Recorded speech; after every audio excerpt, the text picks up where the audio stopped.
आज हम लोग बच्चों डिस्कस करने जा रहे हैं हमारा जो टेस्ट हो चुका, आप लोगों का जो टेस्ट हुआ है FST1 है ना। FST1 फुल सिलेबस टेस्ट 1 जो नीट का हुआ है ना। इसको हम लोग डिस्कस करने जा रहे हैं। आप लोगों के कुछ डाउट्स हैं इसमें, वो डाउट मैं आज क्लियर करने जा रहा हूँ। सो चलिए स्टार्ट करते हैं बच्चों। आपका सबसे पहला क्वेश्चन है क्वेश्चन नंबर 7। क्वेश्चन नंबर 7 में आपको एक डाउट है। चलिए देखते हैं क्या है क्वेश्चन नंबर 7। तो let's go back to the question paper PDF. Question paper की पीडीएफ में मैं जा रहा हूँ।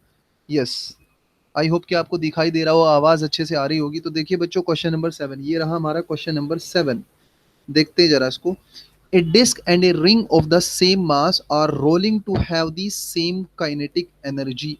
बच्चों एक डिस्क है, एक रिंग है, दोनों के मास सेम है और दोनों रोलिंग कर रही हैं, रोलिंग मोशन कर रही हैं। तो रोलिंग मोशन में आपको पता होता है बेटा कि ट्रांसलेशनल मोशन भी होता है और रोटेशनल मोशन भी होता है।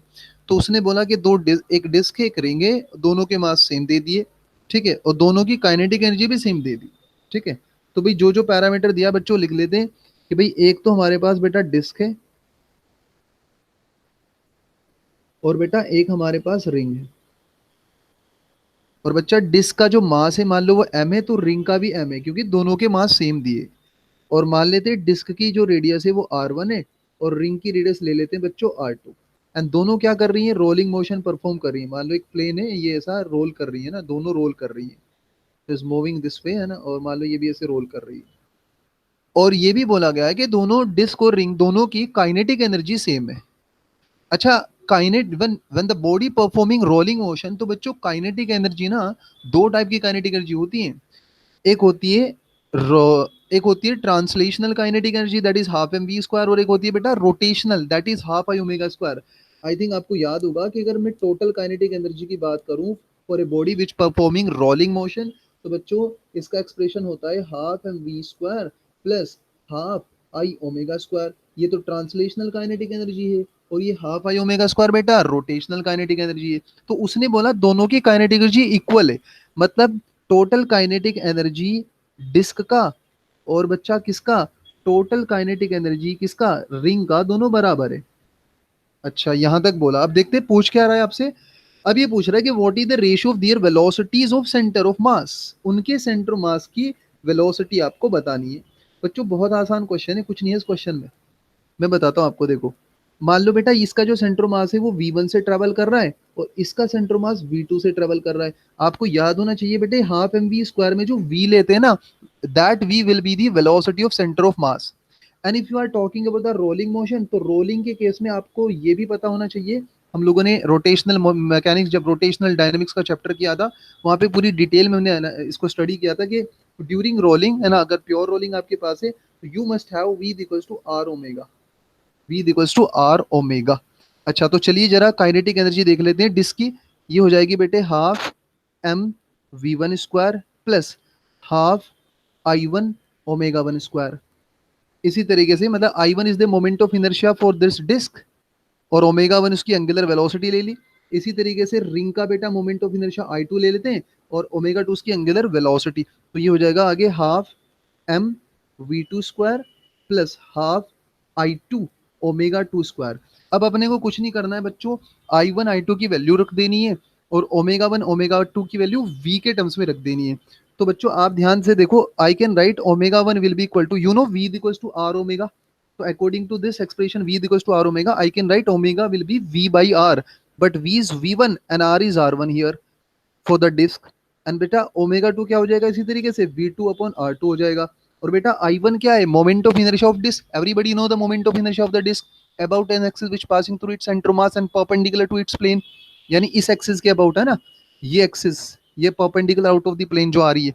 तो बेटा डिस्क का हो जाता है mr² by 2, यानी रख देते इसको तो 1/2 into M V1 square plus 1/2 I1 की वैल्यू बेटे mr1² by 2 इंटू ओमेगा 1 क्या है V1 square by R1 square is equals to half M V2 square plus half I2 की वैल्यू mr2 स्क्वायर, राइट, और ओमेगा 2 क्या हो जाएगा V2 square by R2 square. ठीक है, तो R2 स्क्वायर बेटा कैंसिल, ये भी कैंसिल, ठीक है। और बस अब थोड़ा अरेंज कर देते, देखो एम भी कॉमन लेके कैंसिल हो जाएगा। बच्चों देख रहे हो, यहाँ से m कॉमन आएगा, यहाँ से भी कॉमन आएगा, यहाँ से भी, तो कॉमन लेके कैंसिल कर दोगे तो पहला टर्म यहाँ पे मिलेगा बेटा v1 square by 2 plus 2 × 2 that is 4, तो v1 square by 4 is equals to, ये आएगा v2 square by 2 plus v2 square by 2। Now you can simplify it, v2 square by 2 that is v2 square is equals to कितना आ गया वो यहाँ पे 4 LCM लेंगे तो 2 और 1 3v1 स्क्वायर बाई 4। तो बच्चा ये आ जाएगा v1/v2 की वैल्यू आ जाएगी 4/3 की पावर 1/2, स्क्वायर रूट मतलब 4/3 की पावर 1/2। तो सीधा सीधा वही आंसर आ गया बच्चों। आपका क्या आंसर आ गया देख लेते जरा ऑप्शन में। यस, क्वेश्चन नंबर 7 का 4:3 raised to 1/2, ये पहला आंसर आ गया बेटा ना, पहला आंसर आ गया। तो इस तरीके से आप ये क्वेश्चन को सोल्व कर सकते हैं। चलिए जरा अब आगे बढ़ते हैं थोड़ा सा, नेक्स्ट क्वेश्चन पे चलते हैं बच्चों। नेक्स्ट था आपका बच्चों question number 12। Question number 12, let's go back to the question number 12 in the PDF. So here is your question number 12। I hope कि सबको पीडीएफ का फॉन्ट बच्चों चमक रहा होगा। Yes, the displacement of an oscillator is given by, बेटा SHM का question है ना, एसएचएम का क्वेश्चन है। आपको दे दिया x is equal to a sin omega t plus b cos omega t, where a b and omega बच्चों आर कांस्टेंट। ओके, तो बच्चों देखो a sin ओमेगा t को देख के मुझे समझ में आ रहा है कि a sin ओमेगा t जो है ना वो बेसिकली एक पीरियडिक मोशन तो कंफर्म है होगी, और b cos ओमेगा t वाली भी पीरियडिक मोशन होगी। तो बेसिकली ये दो पीरियडिक मोशन का सम है। क्या है ये बच्चों? दो पीरियडिक मोशन का सम है। तो जो दो पीरियडिक मोशन होगी उनका सम जो रहेगा वो भी पीरियडिक आएगा। मैथमेटिक्स में थोड़ा सा उल्टा हो जाता है, मतलब if you have a periodic function, if you have a periodic function f of x, periodic function g of x, तो sum of the function may or may not be periodic. But यहाँ पे मुझे दिखाई दे रहा है कि बेटा sine omega T का जो पीरियड होगा वो होगा 2π/ओमेगा, कोस ओमेगा टी वाली का पीरियड होगा 2π/ओमेगा, और दोनों के पीरियड सेम है। तो यहाँ पे जो सम ऑफ पीरियडिक फंक्शन होगा वो पीरियडिक ही आ जाएगा। तो बेसिकली ये तो कंफर्म हो गया कि मोशन पीरियडिक होगी। ठीक है, अब पहला ऑप्शन क्या दे रहा है, बट नॉट पीरियडिक बोल रहा है ना बेटा, पहले में motion is simple harmonic but not periodic, तो गलत हो जाएगा पहला। अच्छा अच्छा अच्छा, और कौन सा नॉट पीरियडिक दिया है? यस, फोर्थ वाला भी गलत हो गया। तो पहला दूसरा, पहला और चौथा ऑप्शन तो गलत हो गए बिल्कुल। यानी ऑप्शन जो रहेगा वो या तो सेकंड होगा या थर्ड होगा बच्चा। अब सेकंड में क्या है, motion is periodic but not simple harmonic. देखो पीरियडिक तो ये है, तो कंफर्म हो गई बात। अब चेक करना है कि सिंपल हार्मोनिक है या नहीं। तो बच्चों आपको याद होगा सिंपल हार्मोनिक मोशन कैसे हम लोग प्रूव करते हैं कि whether the given motion is simple harmonic or not, क्या मेथड होता है। आई होप सारे बच्चे जानते हैं। If you have acceleration, if your acceleration is directly proportional to the negative of displacement, बस आप ये प्रूव कर दो कि acceleration is directly proportional to negative of displacement है, तो कंफर्म है कि आपकी जो मोशन हो जाएगी वो सिंपल हार्मोनिक मोशन हो जाएगी। ठीक है, अब बच्चों जरा देख लेते हैं एक्स क्या दिया है। X is what, a sin omega t plus b cos omega T.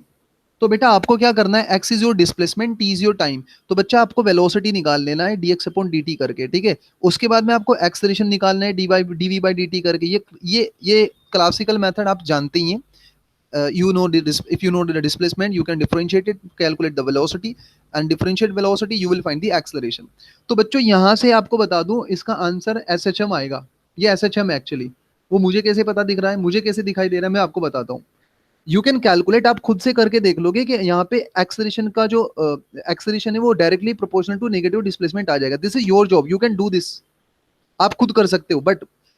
But let me tell you one more method जिसमें आपको डेरिवेटिव वेरिवेटिव करने की कोई जरूरत नहीं पड़ेगी, वन शॉट में आंसर आ जाएगा। Let me tell you one another method. बच्चों ये देखो a है, ये b है, मैं क्या करता हूँ इस पूरी इक्वेशन को root of a square plus b square से ऊपर नीचे मल्टीप्लाई डिवाइड कर देता हूँ, ऐसा लिख देता हूँ उसको। ऐसा ऐसा मैं क्यों कर रहा हूँ, मुझे करने दो ना, आपको लास्ट में समझ में आ जाएगा ऐसा करने से मेरे को बेनिफिट क्या मिलने वाला है। ठीक है बच्चों, ये वाले पार्ट को अगर मैं कोस अल्फा बोल दूं, थोड़ी देर के लिए कोस अल्फा बोल रहा हूं, तो मेरे बेटे ऑटोमेटिकली ये वाला पार्ट ना साइन अल्फा बन जाएगा। और आपने पढ़ा होगा एक फॉर्मूला ट्रिग्नोमेट्री में, sine A plus B, sine A plus B equals to sine A cos B plus cos A sine B. Watch out, sine A cos B plus cos A sine B, ये उसी का तो formula बन गया बच्चा। तो root of A square plus B square क्या मिलेगा बेटा, sine omega t plus alpha. Now you can watch out. कोई भी ना, कोई भी बच्चा देख के बता सकता है कि ये यहाँ पे एम्पलीट्यूड का काम कर रहा है और ये sine of omega t plus theta वाला फॉर्म बन गया। बेटे ये वाला फॉर्म बन गया, और किसको नहीं पता है कि एस एच एम है, दुनिया जानती है कि एस एच एम है। तो ये क्या बन गई, एस एच एम बन गई। और अगर आपको ऐसा नहीं चमक रहा है तो भाई आप क्या करें, एक्सलेशन, ये डिस्प्लेसमेंट को डिफरेंशिएट करके बच्चा वेलोसिटी निकाल लो, फिर एक्सलेशन निकाल लो, और यू विल सी देयर कि acceleration is directly proportional to negative displacement. ठीक है, दोनों मेथड से आप कर सकते हो। तो बच्चा आंसर क्या हो गया इसका, ये पीरियडिक, भाई एसएचएम है तो पीरियडिक तो है ही है। तो कौन सा, थर्ड ऑप्शन हो गया, motion is simple harmonic as well as periodic. ठीक है, चलो बच्चों नेक्स्ट क्वेश्चन पे चलते हैं फौरन तुरंत, without wasting much amount of time. काफी सारे क्वेश्चन है इसमें, एक एक करके सबका खात्मा करना है अपने को। चलिए question number 24, yes, watch out 24, देखते हैं 24 क्या है, जरा पीडीएफ में देखते हैं बच्चों। अगर आपको नहीं समझ में आ रहा है बेटा तो आप दोबारा वीडियो को देख लो, फिर भी नहीं समझ में आ रहा तो मुझे प्लीज कमेंट कर देना। और अगर वीडियो अच्छा लग रहा हो तो जरूर लाइक जरूर कर देना, शेयर कर देना, सब्सक्राइब कर देना। ठीक है, और अगर आपको कोई भी डाउट आता है तो आप कमेंट बॉक्स में लिखो, नेक्स्ट वीडियो में मैं आपके डाउट भी क्लियर करूंगा, और आगे के जो हमारे टेस्ट हुए हैं और होने वाले इंशाल्लाह उनके ऊपर भी मैं एक वीडियो बनाने वाला हूँ बहुत जल्द। तेजी से हम लोग वीडियो बनाऊंगा फिर। ठीक है, तो चलिए जरा देख लेते हैं बेटा question number 24, yes, let's go down, 24 24 24। Okay, ये रहा 24, कैपेसिटर इलेक्ट्रोस्टैटिक्स, इलेक्ट्रोस्टैटिक कैपेसिटर वाला क्वेश्चन है बेटा, कैपेसिटर चैप्टर जो है उसका क्वेश्चन है। Condenser A has a capacity of 15 microfarad when it is filled with a medium of dielectric constant 15। ओहो, तो मजेदार क्वेश्चन है, बहुत बढ़िया क्वेश्चन है भाई। Another condenser B has a capacity of 1 microfarad with air between the plates. बच्चों दो कंडेंसर दे दिए, कंडेंसर ए और कंडेंसर बी। एक की कैपेसिटी दे दी 15 माइक्रोफेरेड और दूसरे की दे दी 1। और ये भी बता दिया कि 15 वाले में ना डाइलेक्ट्रिक फील्ड क्या हुआ है, डाइलेक्ट्रिक कांस्टेंट उसका कितना है, 15 है, और दूसरे में एयर है। Both are charged separately by a battery of 100 volt. अच्छा अच्छा अच्छा अच्छा, चलो बना लेते, जरा बना लेते पहले। ये बेटा कंडेंसर ए है, इसमें एक डाइलेक्ट्रिक भरा हुआ है, और उसका बेटे डाइलेक्ट्रिक कांस्टेंट जो हम लोग के से रिप्रेजेंट करते हैं ना बच्चों, वो 15 है।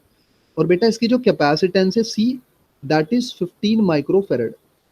हमने क्या किया, अच्छा एक दूसरा भी हमारे पास कंडेंसर है, and I call it as condenser B. और बेटे इसमें ना भरी हुई है हवा, एयर, एयर भरी है भाई।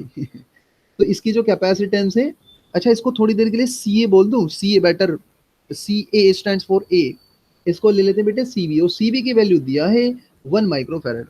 अब वो आपसे ये बोलता है कि भाई दोनों कंडेंसर को आपने एक बैटरी से कनेक्ट किया सेपरेटली, है अलग अलग। इसको कितने वोल्ट की बैटरी से कनेक्ट किया, कितना दिया बेटा, 100 वोल्ट। और इसको भी कितने वोल्ट की बैटरी से कनेक्ट किया बेटे, 100 वोल्ट। बच्चों आपने पढ़ा होगा भाई, जब भी आप किसी कैपेसिटर को किसी बैटरी से कनेक्ट करोगे तो बच्चों कैपेसिटर ना चार्ज होना शुरू हो जाएगा।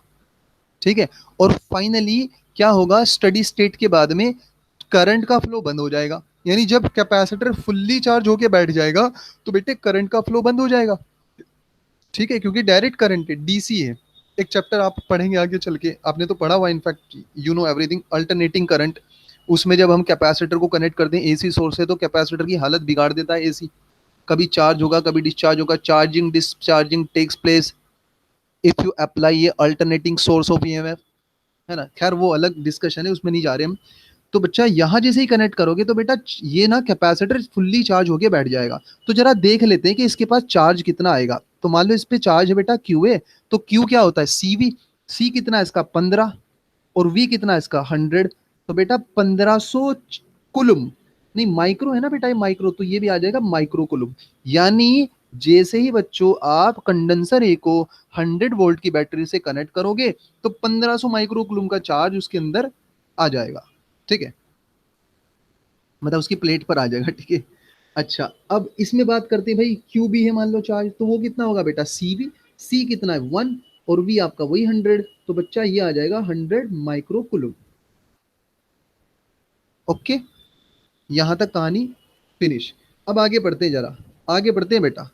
आगे क्वेश्चन क्या बोल रहा है, आफ्टर चार्जिंग, चार्ज तो कर लिया अपन ने, एक पे 1500 माइक्रो कूलम का चार्ज आ गया और बच्चों एक पे 100 का आ गया आफ्टर चार्जिंग। ओहो, both are connected in parallel without the battery and the dielectric medium being removed.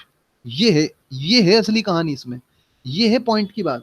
वो क्या बोल रहा है कि आपने बैटरी तो रिमूव कर दिया और अब क्या किया, इस कंडेंसर ए को कंडेंसर बी के साथ में कनेक्ट किया, और वो भी कैसे बच्चा, पैरेलल। ये ए हो गया, ये बी हो गया। और एक चीज और बोली कि यहां से आपने क्या रिमूव कर लिया, dielectric. So after removing what, dielectric, dielectric अगर आप निकाल लेंगे तो बच्चों वहां पे तो एयर प्रेजेंट है, यानी के की अभी अभी जो शुरू में देखो कैपेसिटेंस क्या थी, 15 माइक्रोफैराड थी। कब थी, जब 15, है ना, जब एक डाइलेक्ट्रिक मटेरियल वहां पे प्रेजेंट था और उसका डाइलेक्ट्रिक कांस्टेंट कितना था, 15। अब आपने देखो पढ़ा होगा पहले भी कि अगर कैपेसिटेंस जैसे पैरेलल प्लेट कैपेसिटर है, तो उसमें आपको पता है पैरेलल प्लेट कैपेसिटर का formula K A epsilon naught upon D, where K was the dielectric constant.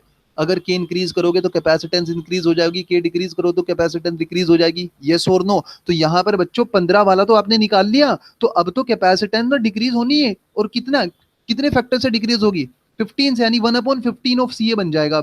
अब जो नया कैपेसिटेंस आएगा बेटा, इसको सी ए डैश बोल देता हूँ, वो 1 माइक्रोफेरेड आ जाएगा। पहले 15 था, अब 1 आ जाएगा। अच्छा, बी का जो कैपेसिटेंस है उस पर कोई फर्क नहीं पड़ा, वो तो बेटा पहले 1 माइक्रोफेरेड था और अब भी 1 माइक्रोफेरेड रहेगा। और क्यू ए के पास, जो ए के पास बेटे चार्ज है, दैट इज क्यू ए, वो कितना है, 1500 माइक्रोकुलम। और जो बी है उसके पास क्यू बी चार्ज है और वो कितना है, 100 माइक्रोकुलम। ये ऐसा कनेक्ट कर दिया अपन ने। अब अपने को बताना क्या है, बताना क्या है, क्वेश्चन पढ़ो। वो क्या बोल रहे थे, कॉमन पोटेंशियल नाउ। अच्छा, कॉमन पोटेंशियल।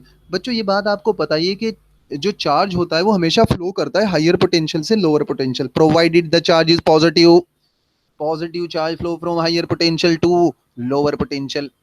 तो यहां भी जैसे आप कनेक्शन करोगे तो कुछ चार्ज फ्लो होगा हायर पोटेंशियल से लोअर पे, बट कब तक फ्लो होगा, जब तक दोनों का पोटेंशियल सेम ना हो जाए।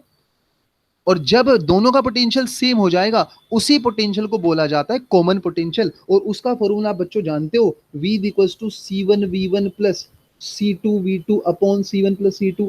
मान लो बेटा दो कैपेसिटर हैं, C1V1 वाले और एक ये है C2V2 वाला, ठीक है, और आपने दोनों को कनेक्ट कर दिया ऐसा, तो कॉमन पोटेंशियल का फॉर्मूला ये होता है। तो बस डायरेक्टली यहां से फॉर्मूला लगाएंगे, आंसर पाएंगे। C1 की वैल्यू बता दो, सी ए डैश बन गया ना अब तो बेटा, 1 इंटू V1 की वैल्यू बता दो। V1 कितना था इस पे, वोल्टेज,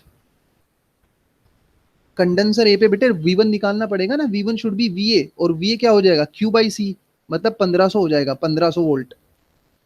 कैसे निकाला मैंने QVA, निकाल के दिखाता हूं आपको, वरना कंफ्यूज नहीं होना है। QA बाई CA डैश, क्योंकि कैपेसिटेंस चेंज हो गई बच्चा, तो CA डैश लिया जाएगा, तो ये हो जाएगा बेटा 1500 वोल्ट।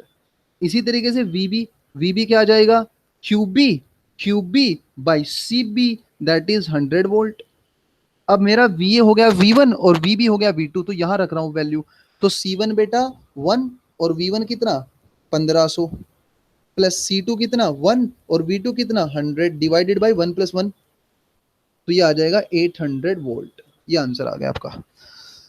चेक कर लेते सॉरी, चेक कर लेते भाई, ये आ गया सेकंड वाला बच्चा, 24 का 800 वोल्ट। ठीक है, चलो आगे बढ़ते हैं। आगे आपका क्या था बच्चा, क्वेश्चन 26। 26 तो नीचे ही दिख रहा है मेरे को, yes, watch out 26। 26 current electricity मेरे बेटे, करंट इलेक्ट्रिसिटी। ये बहुत अच्छा क्वेश्चन है वैसे, इसमें अक्सर बच्चे ना गलती कर देते हैं। ठीक है, अक्सर बच्चे इसमें गलती कर देते हैं। मैं आपको बताता हूँ ना करना क्या है। मैं आपको इसका एक मेथड सिखाता हूँ, मतलब उस मेथड से इस टाइप के सारे प्रॉब्लम आप सोल्व कर लोगे। तो पहले तो मैं यही सोल्व करके दिखाता हूँ आपको, ठीक है। फिर एक क्वेश्चन मैं अपनी तरफ से दूंगा आपको, उसको आप सोल्व कर लेना, और सोल्व करके वीडियो में कमेंट करना बेटा, कमेंट सेक्शन में कमेंट करना कि आपका आंसर क्या आया है।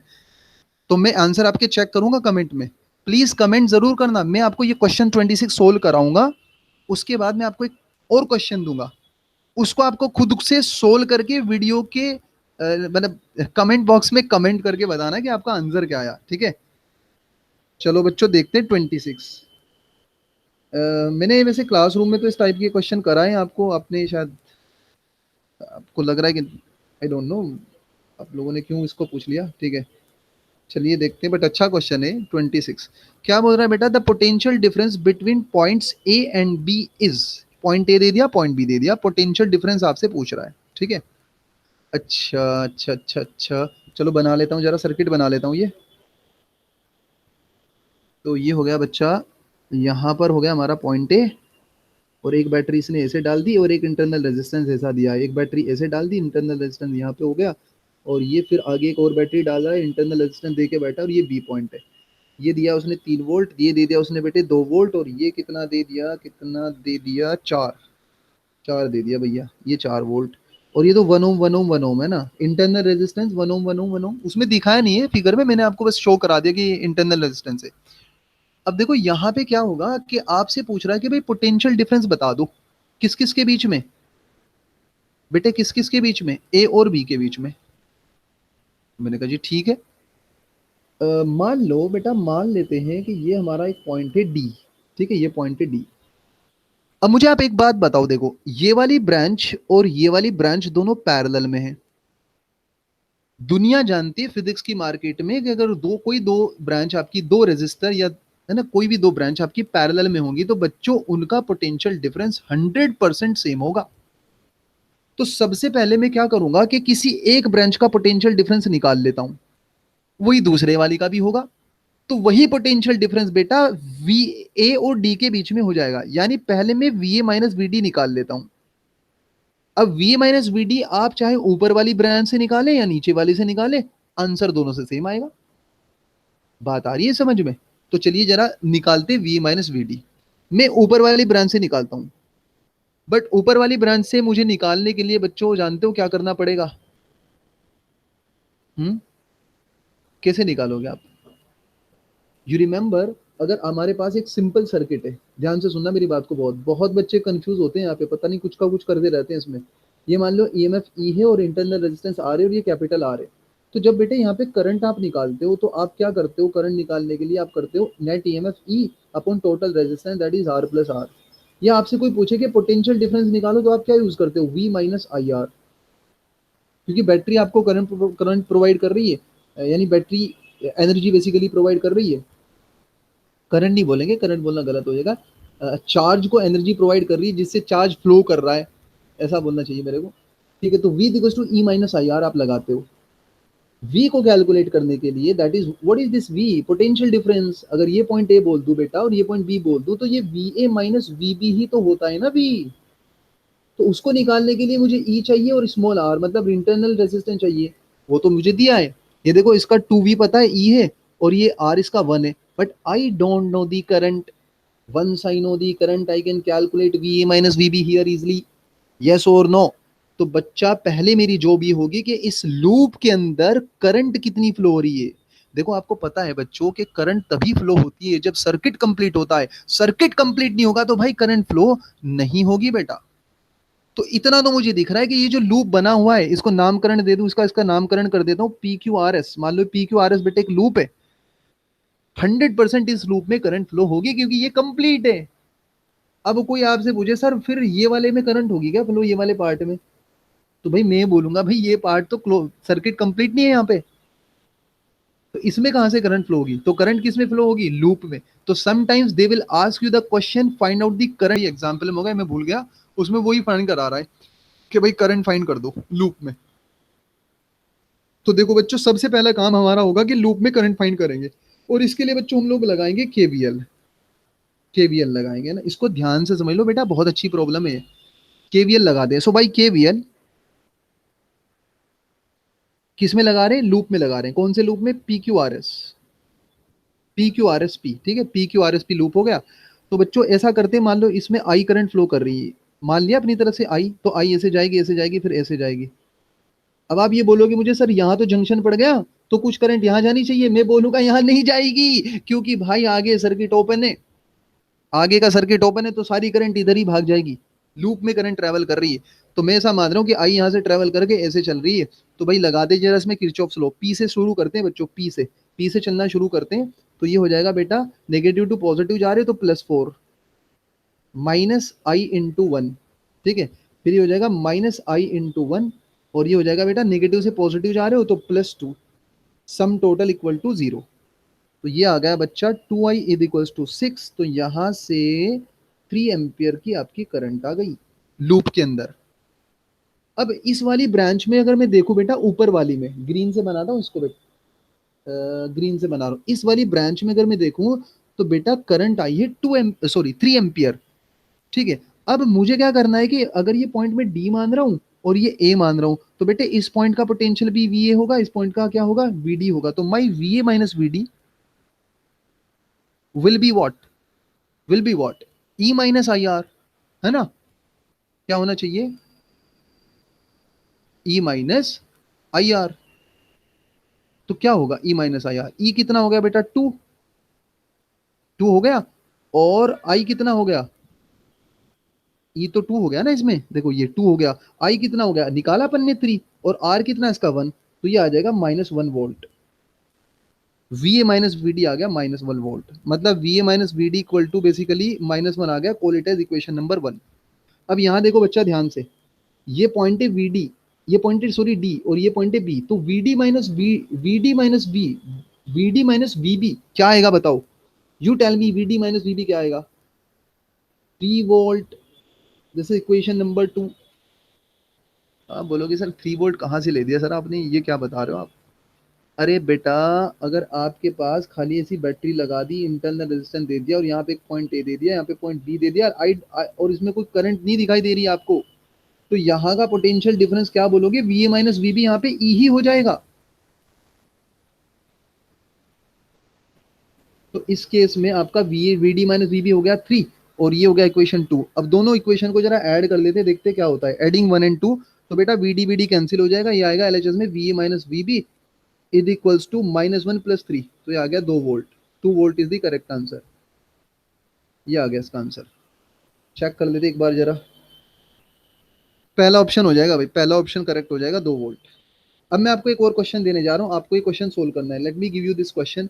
बच्चों सोल्व करना है क्वेश्चन, मैं अपनी तरफ से क्वेश्चन दे रहा हूँ आपको, ठीक है, बहुत अच्छा प्रॉब्लम है ये, आपको सोल्व करना है और कमेंट करके मुझे बताना है कि आपका आंसर क्या है। प्लीज कमेंट करके जरूर बताएं हर बच्चा जो इस वीडियो को देख रहा है। So let me give U a problem here.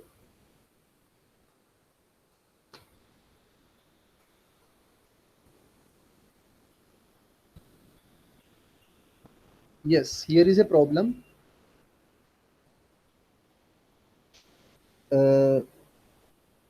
ये आप लोगों के लिए जो आपको सोल्व करनी है, ठीक है। ये बेटा ऐसा सर्किट दिया हुआ है, से this is R1,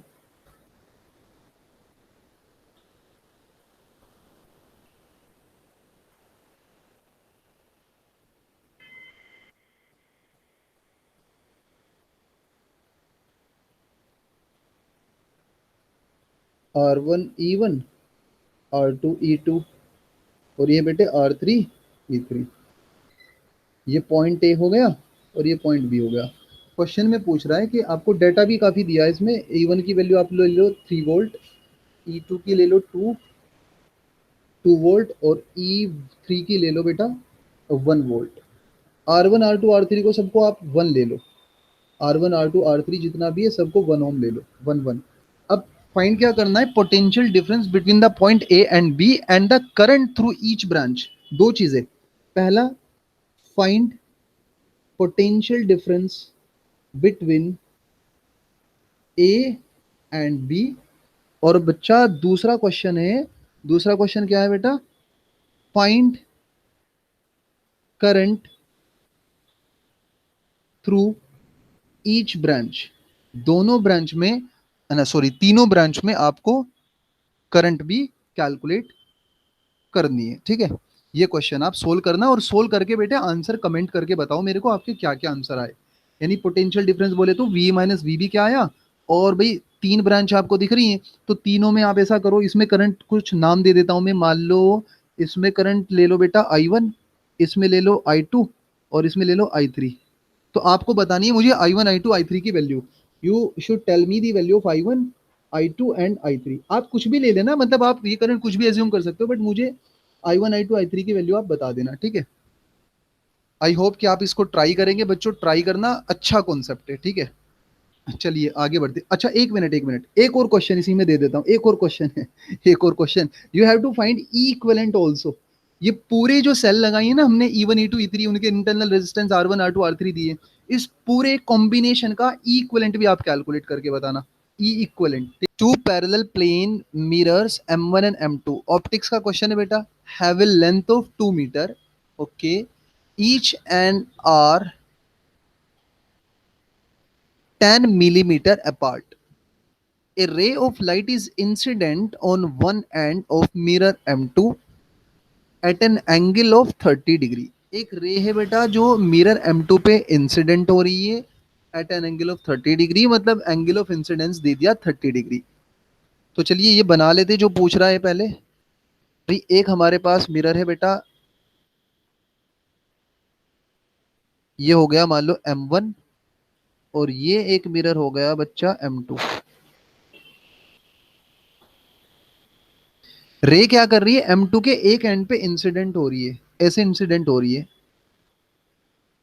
and this angle of incidence कितना दे दिया, 30 डिग्री।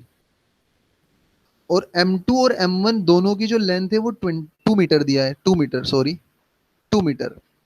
और इनके बीच का जो सेपरेशन दिया है बेटा, ये सेपरेशन वो 10 mm है, 10 mm। उसके बाद क्या बोलता है, the number of reflections light undergoes before reaching the other and, okay.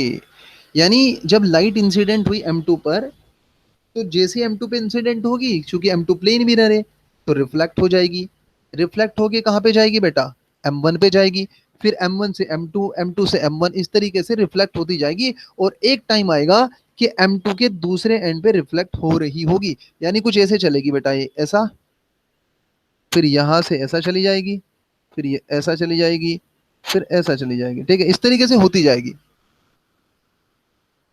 अब हमको ये बताने कि टोटल कितने रिफ्लेक्शन हुए। क्वेश्चन क्या पूछ रहा है कि find out the total number of reflection, कि टोटल नंबर ऑफ रिफ्लेक्शन कितने हुए ये आपको बताना है।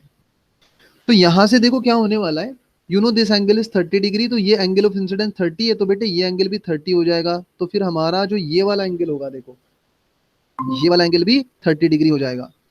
तो देखो मैं क्या करूंगा यहाँ पे, अगर आपको नंबर ऑफ रिफ्लेक्शन बताने ना, आप ये देखो, देखो यहां से यहां तक का जो ट्राइंगल है, ये वाला ट्राइंगल, ये वाला, ये ठीक है, ब्लैक से जो बनाया मैंने, अगर मुझे ये पता लग जाए कि ऐसे कितने ट्राइंगल बनेंगे। कुछ बच्चे सोच रहे होंगे सर दो बनाए ना आपने, तो दो ही तो बनेंगे, नहीं दो नहीं बनेंगे बेटा। ये तो मैं आपको बता रहा हूँ कि ऐसा कुछ होगा। ये मिरर तो नीचे तक फैले पड़े, 2 मीटर की हाइट है, इसकी लेंथ 2 मीटर है, तो ऐसे ऐसे बहुत सारे ट्राइंगल यहाँ पे बनेंगे। चलो देखते हैं कितने ट्राइंगल बनेंगे ऐसे। मान लो ये वाली जो लेंथ है वो एक्स है, ये वाली लेंथ एक्स है, और you know this is your 10 millimetre. ये जो बेस है ट्राइंगल का, लेट मी गिव ए नाम, ए बी सी मान लेता हूँ इसको, ट्राइंगल ए बी सी में ए सी की जो वैल्यू है बेटे वो 10 mm है, और बी सी जो मैंने माना वो एक्स मान लिया। तो इसमें 10 30 लगा देता हूँ, राइट एंगल ट्राइंगल बन रहा है ये, 10 30 लगा देता हूँ, तो 10 30 हो जाएगा x upon A C, that is 10। तो बच्चा यहाँ से एक्स की वैल्यू आ जाएगी 10 30 1/√3, सो 10/√3 आ जाएगा, एम एम में आएगा ना, एम एम में।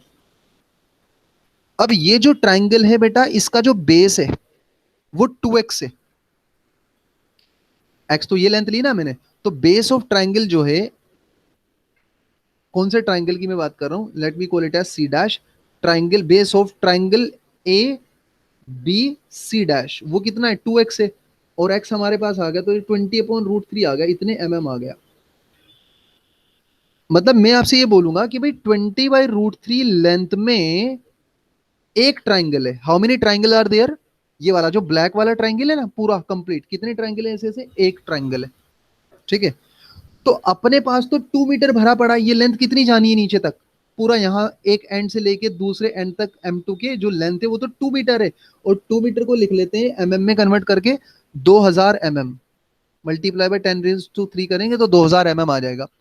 तो अब ये 20/√3 में तो एक ट्राइंगल बनता है।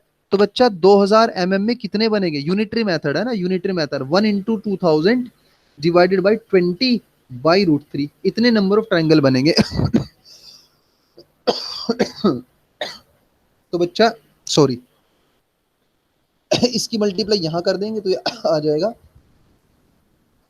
0 0 चला गया, ये आ गया आपका 100। तो बच्चा ये बन गया आपका 100√3।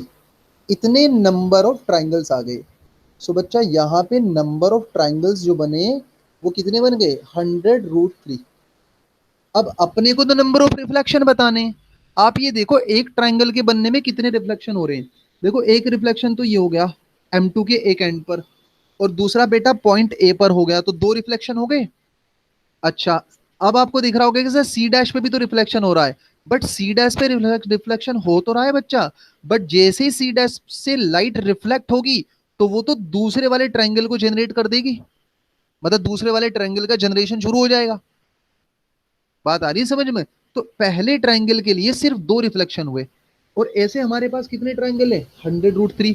तो अपने टोटल कितने रिफ्लेक्शन हो जाएंगे भाई? √3 की वैल्यू रख लो बेटा एक बार, 1.73, 1.73 तक ले लो तो एक 173 आएंगे अप्रोक्स, है ना? इतने ट्राइंगल आ गए तो रिफ्लेक्शन कितने हो जाएंगे? इसका डबल कर देंगे। तो बेटा नंबर ऑफ रिफ्लेक्शन 2 से मल्टीप्लाई कर दो, 346 आंसर आ जाएगा। 346 पहला पहला ऑप्शन हो गया, 34 का पहला हो गया।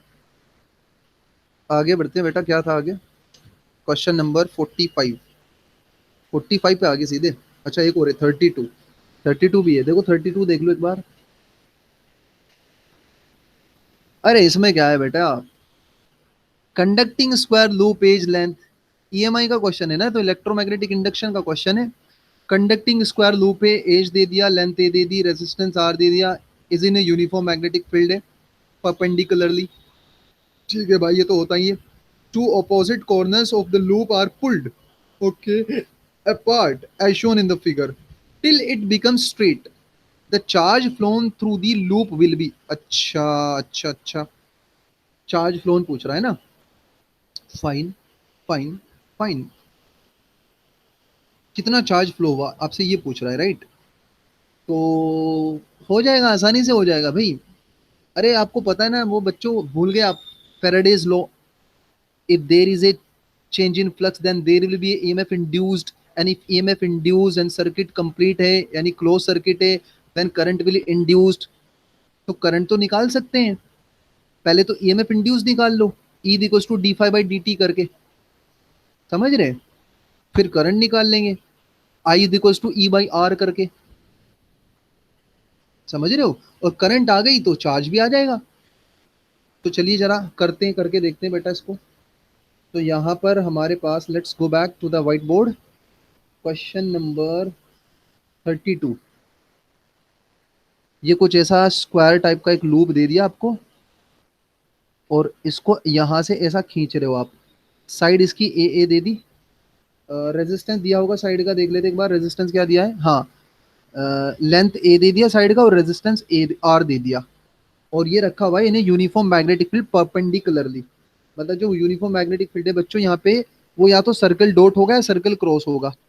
मैं सर्कल डॉट लेता हूँ, ऐसा परपेंडिकुलर टू दिस प्लेन हो जाएगा, ऐसा मैग्नेटिक फील्ड है, और वो यूनिफॉर्म है। बी क्या है? यूनिफॉर्म मैग्नेटिक फील्ड है।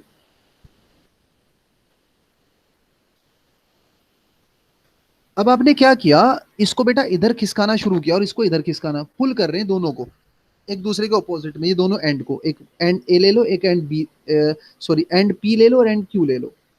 अब आप सोचो कब तक इसको खिसका रहे हो, ऐसा कब तक पुल कर रहे हो? जब तक ये स्ट्रेट लाइन नहीं बन जाता। मुझे एक बात बताओ, अगर मैं इसके इनिशियल एरिया की बात करूं तो इनिशियली इस स्क्वायर का एरिया तो बेटा ए स्क्वायर होगा, और जब आप इसको स्ट्रेट लाइन बना दोगे, यानी जब आप इसको बिल्कुल ऐसा बना दोगे, खींच खींच के आपने क्या किया, खींच खींच के इसकी हालत खराब कर दी और इसको बना दिया भैया स्ट्रेट लाइन, ये बना दिया स्ट्रेट लाइन ऐसा, तो अब तो इसका एरिया बेटा जीरो हो जाएगा। अरे वो जो लूप था पहले स्क्वायर था, एरिया ए स्क्वायर था, अब लूप का एरिया क्या हो जाएगा? जीरो। तो here there is a change in area, and you know बच्चों, यू नो फ्लक्स के बारे में आप जानते हैं, फ्लक्स होता है B A cos theta, you remember? और फाई को चेंज करने के ना हमने बहुत सारे क्वेश्चन कर रखे हैं इसके ऊपर कि फाई कैसे कैसे चेंज होता है। भाई मैग्नेटिक फील्ड चेंज कर दो तो भी चेंज हो जाता है बच्चों, एरिया चेंज कर दो तो भी चेंज होता है, थीटा चेंज कर दो तो भी चेंज होता है, बट यहाँ बी भी कांस्टेंट है और बेटा थीटा भी कांस्टेंट है। What's that theta? Angle between vector B and vector A, and you know vector A का मतलब है the area which is perpendicular to the plane, and magnetic field भी परपेंडिकुलर टू द प्लेन है, तो theta तो यहाँ पे zero है, तो फाई तो यहाँ पर क्या है, बी ए है, इनिशियली बी ए। बट जैसे ही आपने एरिया ए स्क्वायर से कितना बनाया बेटा, जीरो, तो एरिया चेंज हुआ। अब एरिया चेंज हुआ तो फ्लक्स चेंज हुआ, और फेराडेज लॉ बोलता है if there is a change in flux, magnetic flux, then there will be EMF induced, and EMF induced will be what? How you calculate it? Change in flux upon time taken. Yes. तो D phi by D T करते हैं ना, D phi by D T is equals to minus D phi by D T या delta phi by delta T. Total change in flux कैसे निकालूंगा, phi final minus phi initial कर दो, divided by delta T, time taken जो भी लगा। तो phi final मतलब फ्लक्स, फाइनल फ्लक्स, जब एरिया जीरो हो गया तो बेटा फ्लक्स भी जीरो हो गया।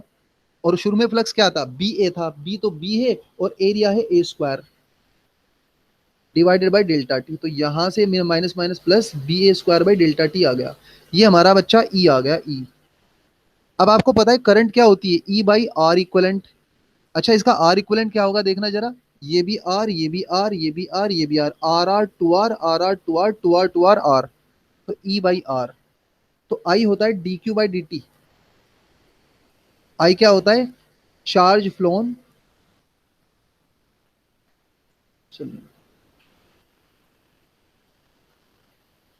ये आई है हमारा, तो ये ऐसा आ गया बेटा। टाइम टेकन तो कैंसिल हो जाएगा, डेल्टा टी है, तो फाइनली चार्ज फ्लोन आ गया।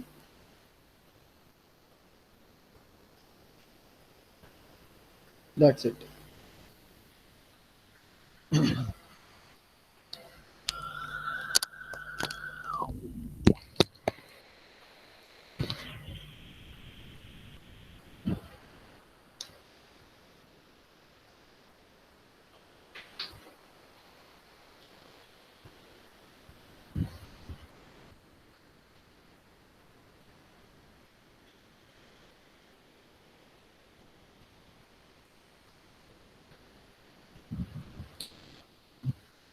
आया बच्चों, आई होप कि आपको समझ में आ गया होगा। ठीक है, B A square by R आपका आंसर आ गया, तो ऑप्शन देख लो जरा, B A square by R पहला आंसर आ गया। ये था क्वेश्चन नंबर 32। चलिए बेटा अब आगे बढ़ते हैं, आगे है आपका क्वेश्चन नंबर 36। चलिए जरा 36 पर जाते हैं। अच्छा 36 देखो बेटा क्या है, a vessel if half filled with a liquid of refractive index mu, the half other half of the vessel is filled with an immiscible liquid of refractive index 1.5। बेटा ऑप्टिक्स का क्वेश्चन है, रियल डेप्थ और apparent depth वाला question है, बहुत आसान है। अब इसमें आपको प्रॉब्लम आ रही होगी कि सर उसने तो दो दो रिफ्रैक्टिव इंडेक्स दे दिए, अपन ने तो एक का ही करा है, बट शायद अपन ने दो दो का भी करा होगा, और अगर नहीं करा है तो मैं आज बता देता हूँ आपको दो दो का कैसा करना है, बहुत आसान है वो भी। ये क्या बोल रहा है कि एक वेसल में आपने पहले तो लिक्विड भर दिया जिसका रिफ्रैक्टिव इंडेक्स है बेटा म्यू, आधा भर लिया, और पूरा मान लो वेजल की हाइट एच है तो एच बाई टू तक तो म्यू भर लिया, उसके ऊपर फिर एच बाई टू तक और 1.5 म्यू वाला भर लिया। तो अब ये पूछ रहा है the apparent depth of vessel is 50% of the actual depth, the value of mu। देखो बेटा इस टाइप के क्वेश्चन को सोल्व करने का आपको एक जनरल मेथड, एक मेथड बताता हूँ। इस टाइप के सारे क्वेश्चन उस मेथड से हो जाएंगे, सुनो ध्यान से क्या है मेथड, नोट करके बता रहा हूँ, क्वेश्चन भी सोल्व करूंगा, पहले इसको सुन लो। मान लो बेटा एक वेजल है, और ये वेजल में आपने तीन लिक्विड भर दिए, यहाँ पे भर दिया म्यू वन रिफ्रैक्टिव इंडेक्स वाला, यहाँ पर भर दिया बेटा म्यू टू वाला, और यहाँ पर भर दिया मान लो बेटा म्यू थ्री वाला। ठीक है, और आप ना इसको देख रहे हो, यहाँ पे बैठ के बाहर बैठे हो आप तो एयर में, और आप इसको देख रहे हो, इस डेप्थ को देख रहे हो, तो अगर ये एक्चुअल डेप्थ एच है तो आपको एच तो नहीं दिखाई देगी, आपको तो अपेरेंट दिखाई देगी, तो you have to calculate here apparent h, apparent depth आपको कैलकुलेट करनी है। तो याद रखना अपेरेंट डेप्थ का फॉर्मूला क्या बनेगा। देखो हमने ना इस टाइप के क्वेश्चन किए हुए हैं कि मान लो हमारे पास एक कंटेनर है और उसमें हमने सिर्फ एक लिक्विड भरा हुआ है और उसका रिफ्रैक्टिव इंडेक्स म्यू है। और अब आप यहाँ पे बैठ के इस डेप्थ को देख रहे हो, बिल्कुल यहाँ पे आपकी आंखें मान लो इसको देख रहे हो। तो मान लो बेटा ये शुरू में एक्स है, ओरिजिनल इसकी एक्स है, और इसका रिफ्रैक्टिव इंडेक्स म्यू है। तो फॉर्मूला हमने पढ़ रखा है, पूरा डेरिवेशन भी कर रखा है, बट आपको फॉर्मूला याद रखना बहुत जरूरी है बेटा। यहाँ पे एपरेंट डेप्थ डेराइव भी कर रखा है क्लासरूम में, ये डिटेल लेक्चर नहीं है कि यहाँ पे आपको मैं डेराइव करके दिखाऊंगा। Apparent depth upon real depth is equals to क्या होता है, रिफ्रैक्टिव इंडेक्स उसका जिसमें रे एंटर कर रही है, याद करो आपको बताया था, जिसमें रे एंटर कर रही है उसका होगा। किसमें रे एंटर कर रही है, एयर में, तो एयर का रिफ्रैक्टिव इंडेक्स यहाँ पे 1 है। और कहाँ से आ रही है रे, उसका रिफ्रैक्टिव इंडेक्स नीचे आएगा, दैट इज 1/म्यू। तो ये वाला फॉर्मूला होता है। तो अब देखो क्या करना है आपको बेटा, आप क्या करो, म्यू1 की वजह से जो एपरेंट डेप्थ है वो कैलकुलेट कर लो। मान लो म्यू1 की वजह से एपरेंट डेप्थ है h1 डैश, तो आप क्या लिखोगे, h1 डैश, और सपोज करो बेटा ये वाली जो चीज है, ये यहां से यहां तक ना h1 भरा हुआ है, और यहां से यहां तक रियलिटी में ये h2 भरा हुआ है, और ये वाला जो है ना ये h3 तक भरा हुआ है, यानी इसके लिए ये जो लेंथ है वो h1, ये h2, ये h3। तो म्यू1 के लिए, म्यू1 की वजह से जो एपरेंट डेप्थ आएगी, let me call it as h1 dash. तो this h1 dash can be written as apparent upon real is equals to 1/म्यू1। अगर खाली म्यू1 होता तो ये आता ना, तो आप इससे कैलकुलेट कर दोगे, तो इससे आपको h1 डैश क्या मिल जाएगी, h1/म्यू1 मिल जाएगी। इसी तरीके से h2 डैश, अगर खाली म्यू2 भरा रहता तो एपरेंट क्या आती, h2 डैश आ जाती, h2 dash upon h2 is equals to 1/म्यू2। तो यहां से बेटा आप लिख लोगे h2 डैश, वो बन जाएगी h2/म्यू2। इसी तरीके से अगर खाली एच म्यू थ्री भरा होता तो बेटे एच थ्री डैश क्या आती, H three dash upon H three 1/म्यू थ्री। तो ये आ जाता H three dash is equal to 1 में क्यों ले रहा हूं, क्योंकि बाहर तो एयर ही प्रेजेंट है ना, दैट्स वाई। तो ये आ जाता h3/म्यू थ्री। अब देखो आपको क्या करना है, आपकी h1 डैश, h2 डैश और h3 डैश ये एपरेंट क्या आ गई, एपरेंट डेप्थ। अपने को टोटल एपरेंट डेप्थ निकालनी है, डेप्थ निकालनी है। तो टोटल एपरेंट डेप्थ के लिए क्या करेंगे बेटा, h1 dash plus h2 dash plus h3 dash. ये फंडा हर जगह काम आएगा। अब इस क्वेश्चन को सोल्व करते हैं जरा बच्चों। कौन सा था क्वेश्चन नंबर 36। ये कॉन्सेप्ट मैंने आपको एक बार रिवाइज करा दे, 36 पे देखो। अब इसमें क्या है, नीचे म्यू है, ऊपर 1.5 म्यू है, और एपरेंट डेप्थ भी बता दी कि 50% हो गई एक्चुअल की, है ना बेटा। एक्चुअल की कितनी होगी, 50%। तो चलिए अब मैं आपका ये वाला क्वेश्चन इधर ही फटाफट सोल्व कर देता हूँ। क्वेश्चन नंबर 36 है ये। तो यहाँ पे इसने बोला कि बच्चा यहाँ पे हमने h/2 तक तो भर दिया, म्यू वाला लिक्विड भर दिया जिसका रिफ्रैक्टिव इंडेक्स है म्यू, और बेटे अगले h/2 में हमने भर दिया 1.5 म्यू वाला। तो टोटल जो हाइट है वो मैं मान रहा हूँ h है, और ये कितनी है h/2, और ये भी कितनी है बेटा h/2। तो आपको उसने बोला कि जो एपरेंट है वो टोटल का 50% है, 50% ऑफ व्हाट, h। तो कितना हो गया, सीधा सीधा h/2। ये एपरेंट है, टोटल एपरेंट। बट अपने को टोटल एपरेंट कैसे लिखनी होती है, पहले म्यू की वजह से एपरेंट ले लो, फिर 1.5 म्यू की वजह से। तो बेटे म्यू की वजह से जो एपरेंट आएगी वो आ जाएगी आपकी h1 dash will be equal to h1 dash upon h/2 is equals to 1/म्यू। तो यहां से बेटा h1 डैश आ जाएगी h/2 म्यू, ठीक है। इसी तरीके से h2 डैश क्या आ जाएगी, h2 dash upon h/2 is equals to 1/1.5 mu. तो ये बच्चा आ जाएगी h, देखो 1.5 को लिख लेंगे 3/2, तो ये ऊपर जाएगा 2 तो वो कैंसिल हो जाएगा 2 से, ठीक है। तो ऐसा आएगा, देखो लिख ही देता हूं मैं, h/2 इंटू, चलिए h/2 अपॉन 3/2 इंटू, एक मिनट है ना बच्चों, स्पेस का प्रॉब्लम आ रहा है मेरे को यहाँ पे, स्पेस का प्रॉब्लम मेरे को हर जगह आ जाता है। क्योंकि सर लिखते ही हो जो आप कहीं कहीं तो लिखते रहते हो, है ना, आदत से मजबूर है ना, मैं अपनी आदत से मजबूर हूँ, ठीक है। ये देखो ये ऐसा आ जाएगा h/2, ये आ गया 3/2 इंटू म्यू, टू टू गया, तो बेटे ये आ गया h/3 म्यू, ठीक है। अब जरा मुझे अगले पेज पे जाना ही पड़ेगा। तो बेटा यहाँ पे h1 डैश आ गई, h2 डैश आ गई, और टोटल एपरेंट डेप्थ तो आपको दिया है ना h/2। तो क्या नहीं राइट बच्चों कि h/2 is equals to h1 dash plus h2 dash, और बेटे h1 डैश आई है h/2 mu, h/2 to mu, और एक आई है एच बाई कितना आई है भाई, यस 3 म्यू। ये आ गई बेटे h/3 म्यू, और ये होगी h/2। तो अपने को म्यू निकालना था बेटा, हो गया खात्मा इसका, एच एच कॉमन लेके खत्म कर देना। तो ये आ गया 1/2 इज इक्वल टू 1 म्यू तो बाहर ले लो, ये आएगा 1/2 प्लस 1/3, 5/6, 5/6 इंटू 1/म्यू, दैट इज 1/2, 2 3 तो बच्चे म्यू की वैल्यू आ गई 5/3। 5/3 आ गया बेटा, 5/3। तो चलिए जरा देख लेते हैं पीडीएफ में क्या है, कुछ आंसर दिया है 5/3। अच्छा, आंसर तो नहीं दिख रहा है। ओके, फ्रैक्शन में ले लो भाई, कर लो जरा डिवाइड डिवाइड इसको। 3 एकम 3 है ना, 3 एकम 3 चलाओगे आप तो 2 बचेगा, 2 का 20 आ जाएगा, 3 छंग 18। ठीक है, फिर 2 बचेगा, तो ये ले लो 1.67 ले लो, 1.6, हाँ सेकंड आंसर हो गया, second answer.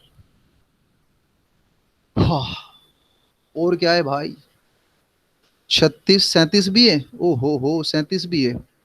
There is a prism with refractive index equal to √2 and the refracting angle is equal to 30 degree.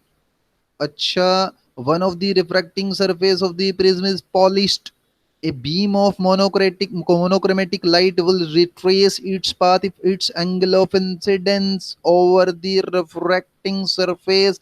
बहुत आसान क्वेश्चन है बेटा, बहुत आसान क्वेश्चन है।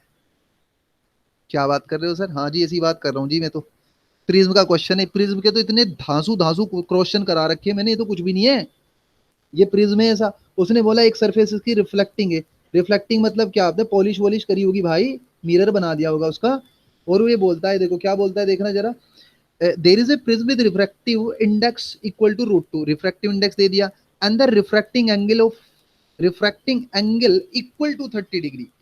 अच्छा, one of the refracting surface of the prism is polished, a beam of monochromatic light will retrace its path if its angle of incidence। ये क्या पूछ रहा है बेटा, कि हमारे पास एक प्रिज्म है, ठीक है, और इसका रिफ्रैक्टिव इंडेक्स भी √2 दे दिया, और एक रिफ्रैक्टिंग एंगल भी दे दिया।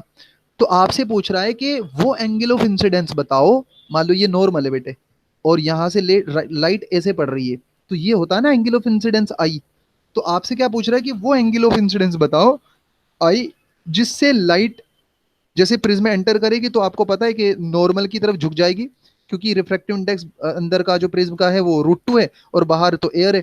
तो नॉर्मल की तरफ झुक के कुछ ऐसा जाएगी, ऐसा जाएगी बेटा, ऐसा, और ऐसा जाके यहाँ टकराएगी। और आपने बोला, उसने बोला कि एक सरफेस को उसने पॉलिश किया, बेसिकली मिरर बना दिया, बट ये बोलता है कि पाथ को रिट्रेस करे। अब ये तो कंफर्म है कि जब इस मिरर पे पड़ेगी तो रिफ्लेक्ट तो होगी, तो रिफ्लेक्ट इधर भी हो सकती है, इधर भी हो सकती है ना। बट सोचो, वो बोल रहा है कि पाथ को रिट्रेस करे, तो रिट्रेस कब करेगी? रिट्रेस का मतलब क्या होगा, पहले तो ये बताओ रिट्रेस का मतलब क्या है। भाई ये ऐसे लाइट गई थी बेटा, और ऐसे मान लो ये नॉर्मल था, और ऐसे ये यहाँ पे आके इंसिडेंट हुई। तो रिट्रेस का मतलब ये कि यहाँ से टकरा के फिर वापस जाएगी, और फिर ऐसे घूम के फिर यहाँ निकल के बाहर आ जाएगी। That is the meaning of retrace, अपने पाथ पे वापस लौट जाएगी। अब मुझे बताओ, अगर कोई रे अगर कोई रे आप ऐसे डाल रहे हो, आपको लगता है कभी वापस ऐसे ही जाएगी? बोलो, लगता है आपको? कभी नहीं जाएगी भाई। अरे लॉज ऑफ रिफ्लेक्शन क्या है, angle of incidence is equal to angle of reflection. अगर यहां थीटा पे इंसिडेंट हुई तो बेटा इधर जाएगी ना। तो सोचो जरा, ऐसी सिचुएशन कब आ सकती है कि रे यहां पड़े और जैसी आए वैसी चली जाए? It is possible only It is possible only if ray is perpendicular to the mirror. If ray is perpendicular to the mirror, then after reflection it will retrace its path। तो ये बात श्योर हो चुकी कि ये वाला angle बच्चा 90 degree बनना बहुत जरूरी है। और एंगल ऑफ रिफ्रैक्शन उसने आपको दिया है, दैट इज 30 डिग्री। तो अब आपसे आई पूछ रहा है, ये तो बहुत आसान है। वो क्या नाम है ना उसका, कौन सा रूल होता है वो, मैं उसको बोलता हूँ स्नेल्स रूल, स्नेल्स बोलता हूँ इसको। आई नो, आप शायद एस को साइलेंट रखेंगे। अरे है ना वो बच्चों, n1 sin i is equals to n2 sin r, बस वो लगा दो, इसमें खत्म होगी कहानी। n1 1 sin i आई तो मुझे निकालना है n2 √2 sin r sin 30। और बच्चा sin 30 होता है 1/2 1/√2। अरे 1/√2 आ गया, मतलब आई आ गया बेटा 45। 45 डिग्री आ गए। बहुत आसान क्वेश्चन था। 45 कहाँ है? ये थर्ड वाला आंसर हो गया इसका, खत्म। आगे चलते हैं। Charge Q distributed over two concentric hollow sphere of radii. अरे बेटे इलेक्ट्रोस्टैटिक्स का क्वेश्चन है, बहुत आसान है मेरे बेटा। Find the potential at the common centre. कराना है? जो डाउट पूछे तो करा देते हैं। देखो, ये बोल रहा है कि दो स्फेयर हैं, कॉन्सेंट्रिक है, एक की रेडियस आर ले ली, एक की कैपिटल आर ले ली, और ये बोलता है कि भाई एक चार्ज था क्यू। पढ़ते हैं एक बार। A charge Q is distributed over two concentric hollow sphere of radii R and R, and r is capital R is greater than small r, such that surface densities are equal. ओहो, find the potential at the common center।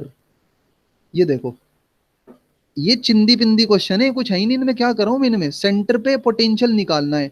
तो बच्चा, मान लो इस पे charge Q1 है और इस पे चार्ज Q2 है, ठीक है। उसने बोला कि दोनों की सरफेस चार्ज डेंसिटी सेम है, यानी अगर एक की सिग्मा 1 है और एक की सिग्मा 2 है तो दोनों बराबर है। बेटे सिग्मा 1 की वैल्यू क्या हो जाएगी? Q1/4πr² हो जाएगी।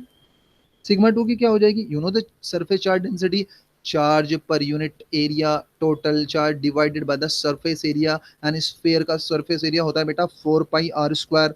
तो ये हो जाएगा 4π R²। 4π की कहानी खत्म। तो Q1 की वैल्यू आ जाएगी बेटा Q2 times R² by R²। ये हमारा Q1 आ गया। बट एज यू नो कि जो Q1 एंड Q2 है वो दोनों किसका सम है? Q का सम है। तो यहां से अगर मैं Q1 की वैल्यू रखूं तो ये कुछ ऐसे दिखेगा बेटा। मुझे Q1 की वैल्यू रख दिया मैंने, that is Q2 times R² by R² plus Q2 तो यहाँ से बेटे Q2 की वैल्यू आ जाएगी सीधा सीधा R²बाई R² प्लस 1 Q। तो बेटा Q2 क्या आ गया? Q2 आ गया Q r² by R² plus R²। ये Q2 आ गया। ऐसे Q1 भी निकाल लो। Q1 क्या आ गया बताना जरा बच्चों, Q1 भी निकाल लो। Q1 यहाँ से निकाल लेंगे तो ये आ जाएगा बेटा Q-Q2। तो Q-Q2 की वैल्यू रख दो Q r² by R² plus R²। थोड़ा सिंप्लीफाई करेंगे, Q r कैंसिल हो जाएगा। तो बच्चा यहाँ मिलेगा Q r² बचेगा अपॉन R²प्लस R²। बाई सिमेट्री भी वैसे निकाल सकते थे। अब अपने को क्या बताना है कि पोटेंशियल एट O। तो O पर पोटेंशियल बेटा एक तो Q1 की वजह से होगा, वो कितना होगा? तो VO आ जाएगा K Q1/R। इसी तरीके से Q2 की वजह से कितना हो जाएगा? K Q2/R।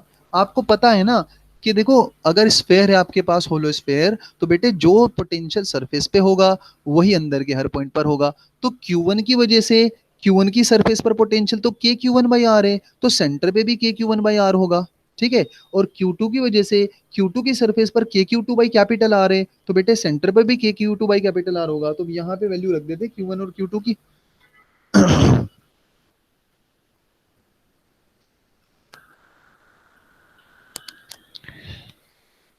तो जरा आप ये वैल्यू रखेंगे तो क्या मिलेगा बच्चों? Q1 की वैल्यू रख दो जरा। Q1 की वैल्यू क्या है? Q r² by R² plus R² multiplied by R plus K। Q2 की वैल्यू क्या है? Q2 की वैल्यू है Q r² by R² plus R² multiply by capital R। अब देखो जल्दी से कॉमन छांट लो, क्या क्या आ रहा है। K आ गया कॉमन, ओके, Q आ गया कॉमन, और क्या आ गया? R² प्लस R² भी आ गया बाहर। तो ऊपर मिलेगा बेटे आर आर कैंसिल, ये आर आर कैंसिल, तो ये आ जाएगा आपका ऊपर R, ठीक है, प्लस कैपिटल R, ये आ जाएगा। ये फाइनल आंसर होगा। देख लेते, चेक कर लेते जरा। के की वैल्यू बेटे 1/4π है। के की वैल्यू क्या है यहाँ पे? 1/4π। तो ये आ गया भाई, थर्ड आंसर आ गया बच्चों, थर्ड आंसर आ गया, ठीक है। ये देखो थर्ड आ गया। के की वैल्यू रख देंगे 1/4π, तो ये बन जाएगा थर्ड वाला आपका। चलिए, और क्या था? और है 22 तो हो गया बेटा। 35 भी है, 35 देख लेते एक बार क्या है। 35 35 35